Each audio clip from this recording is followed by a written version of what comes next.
সনাতন ধর্মাবলম্বীদের বৃহত্তম ধর্মীয় উৎসব শারদীয় দুর্গাপূজা ২০২৫ উপলক্ষে সারা দেশে ২,৮৫৭টি পূজা মণ্ডপে নিরাপত্তায় মোতায়েন করা হয়েছে বিজিবির ৪৩০ প্লাটুন সদস্য।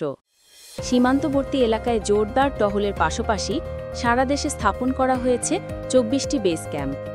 বিজিবির জনসংযোগ কর্মকর্তা জানিয়েছেন, এসব পূজা মণ্ডপের মধ্যে সীমান্তবর্তী এলাকায় রয়েছে ১,৪১১টি এবং সীমান্তের বাইরে ১,৪৪৬টি।